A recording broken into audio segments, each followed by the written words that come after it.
Hey there folks, I am back with another knife review. It's been a while since I've done one, but today I wanted to record a video supplement to my written photo review on the new Spyderco Manix 2 CTS-BD30P. Boy, that's a mouthful, so from now on I'm just going to refer to this as the Manix 2 through the rest of this review.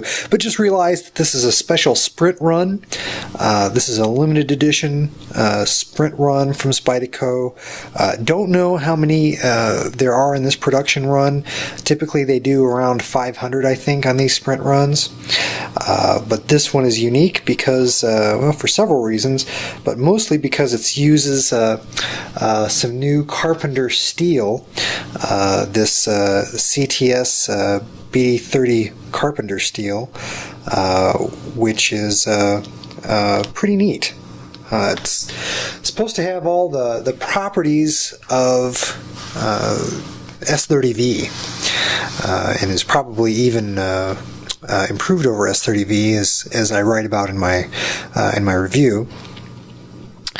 But let me go ahead and I just want to get some video footage of some of the things that I really like about this knife. I do think it's a very attractive knife. I really like it from an aesthetic standpoint. Fits really good in the hand. Deploys lightning fast. Love that. It just fits in my hand perfectly. Really like that. Look at that full flat ground blade and that Carpenter steel. This comes so sharp out of the box. That's something I really appreciate about Spyderco's knives, probably more so than any other manufacturer I've been exposed to. Spyderco knives out of the box have just incredible sharpness. That's something I really appreciate. Here at my thumb, you're seeing the Spyderco ball bearing lock. You just pull that down and the blade unlocks. For deployment, you can use the Spidey hole here on the blade. Just flick it open like that.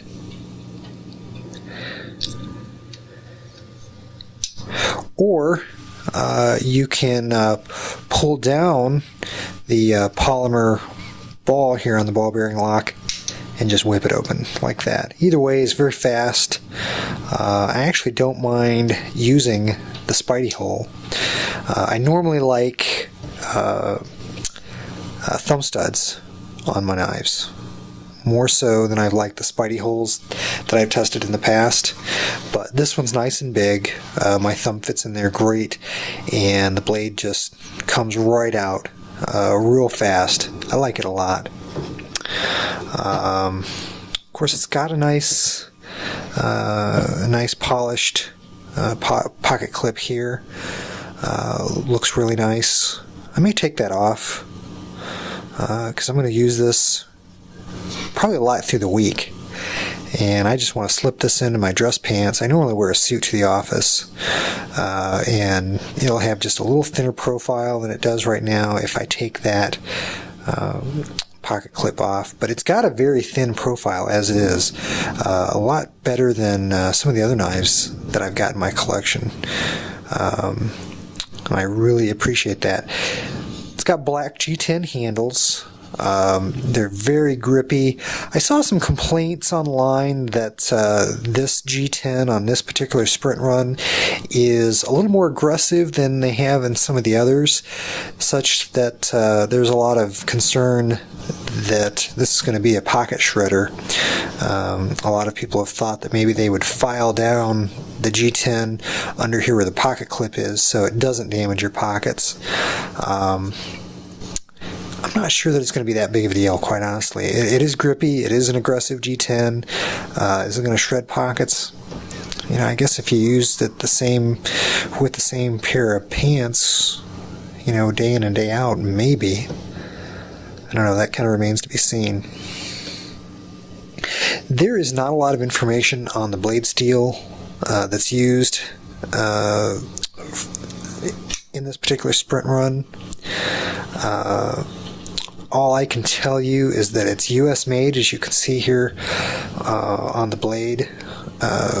because the Carpenter Steel, they're a U.S. firm. Spyderco's a U.S. firm. A lot of their knives are made in Japan, particularly the models that have some of the blade steel that particularly comes from Japan. But this model is entirely U.S. made, and a lot of people appreciate that. It's got some aesthetic, what I'll call aesthetic jimping back here. Looks great. I like the look of it. It doesn't really improve the grip as much as I think the G10 does, and the kind of the outline where your fingers go. It's got some jimping up here on the spine of the blade, and some jimping here in this finger choil where my thumb is, so you can really choke up if you want to do precision work with this knife. It's a really good size. Perfect, if you needed to do utility work, no problem. If you need it for a tactical scenario, no problem. This will be a great knife to defend yourself with if you had to, which is really something that I'm looking forward to. Let me go ahead and I'm going to switch lenses on my camera and see if we can get some macro shots of the knife and of the blade. Okay, got my macro lens on my camera, so now we can get some good close-up footage of this Sprint Run Manix 2. You can see the blade, that nice full flat ground blade with a brushed finish. Just gorgeous. Amazingly sharp. Really is. Right out of the box. Made right here in the good old US of A at Spyderco's Golden, Colorado facility. Carpenter Steel, of course, is a US steel manufacturer.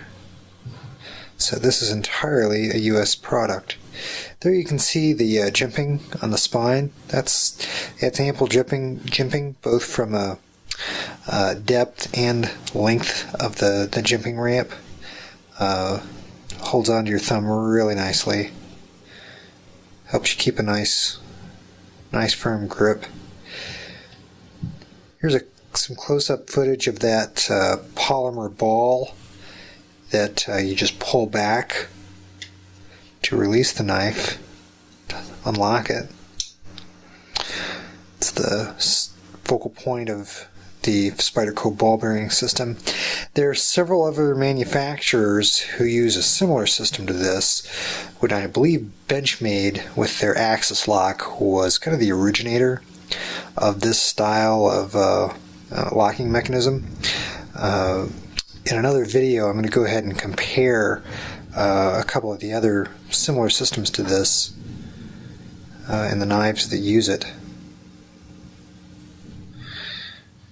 Here you can kind of get a better view of that black G10. I sure hope they make this this knife in some other colors, because I really do like this. I wouldn't mind picking up a couple different colors, but I'm very happy to have it in black as well. There's kind of some faux jimping on the back there. Looks nice. I don't know that it necessarily helps with the grip. It doesn't hurt, that's for sure. Very thin profile to this knife. Great for EDC, really is. There's that polished pocket clip. I may remove that. There's the lanyard hole too. I'm not really a lanyard guy. If you are, you're really going to like that lanyard hole because it's plenty big. Put some paracord in there. Whatever you need. Let's see if I can get some footage inside the liner here.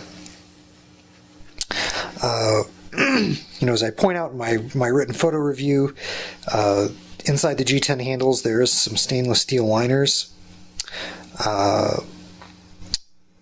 They are milled out to reduce weight, and that's what contributes to that awesome 4.25 ounce weight on this knife.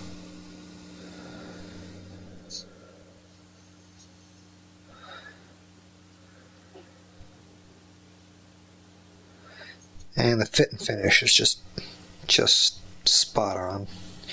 Really, really nice knife. Great blade steel, great blade shape.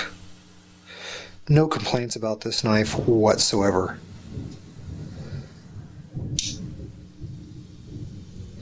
Good job, Spyderco. Alright, so there you have it. Just wanted to record some video footage here to supplement my written photo review that you can find on Through My Lens. The link will be in the first line of the description of this video. There'll be a whole lot more information. Again, I just wanted to, kind of give some in-hand video footage to help gauge the size of this. I'm going to be also doing some comparative videos here in the near future. Right now I can tell you from initial impressions, I've only had this a couple of days now, but I really, really like it. It's light, carries well in the pocket, extremely sharp, extremely well made. This is exactly what I was looking for an EDC blade, and I'm really happy that I've finally got a hold of a Spyderco Sprint Run Manix 2 that was reasonable at a discounted rate. I know Spyderco's website says that they're sold out right now.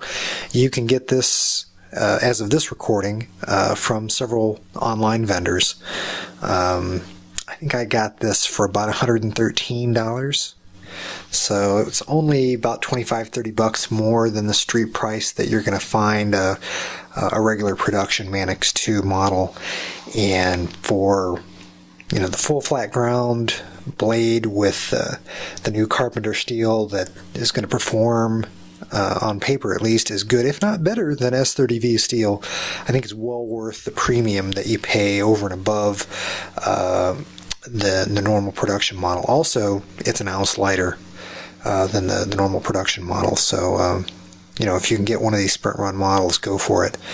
And, again, I'm hoping that Spyderco puts a few more handle choices out there in terms of color.